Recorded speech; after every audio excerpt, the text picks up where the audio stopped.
It was always very hard to get any kind of acceptance within the Korean community for me, and then as I got older too, because I'm very different. I have a lot of tattoos, which is very controversial in Korean culture to have them. I have a lot. And Koreans are very, they're really against tattoos. It's very taboo for Koreans to have tattoos because during the Korean War, everything was destroyed and then rebuilt by organized crime. And the way that the organized criminals recognized each other was through their tattoos. So it's real controversial. And so I go to the clothing optional Korean spas in Los Angeles, which are not just clothing optional, everybody's just naked.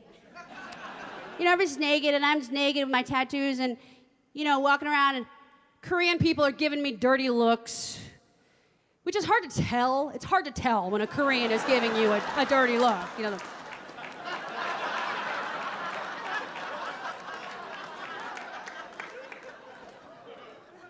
So I felt self-conscious, so I went into like a sauna, by myself, and I'm just sitting there in the sauna, I'm naked, and I'm watching big screen TV, just watching golf. And the manager comes in and she's fully clothed, and she's like, can I talk to you out here? It's really hot. And I was like, okay, and so I was standing outside, and she goes, I hate to tell you this, but you are really upsetting people here with your body. I'm going to have to ask you to put your clothes on. And the thing about me is that I have an enormous bush. I mean, it's not even a 70s bush. It's like an 1870s bush. And it absorbs a lot of water. So that when I stood up, it was like...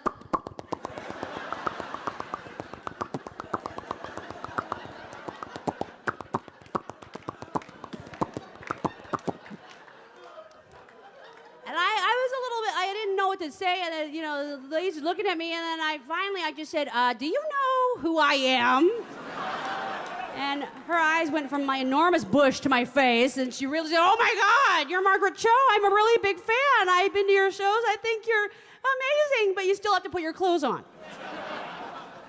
So I was like, all right, but this is wrong, and you are gonna be sorry. And I just walked away. I really wasn't sure how they were going to be sorry, but I was determined that they were going to be sorry. And then I went home and I actually wrote about it, and I posted it online, and it just kind of went everywhere. It was on Huffington Post and Jezebel and all these different places. And the Korean spa saw it. They called me. They were so sorry.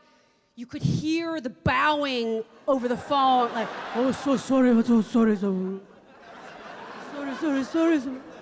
So sorry.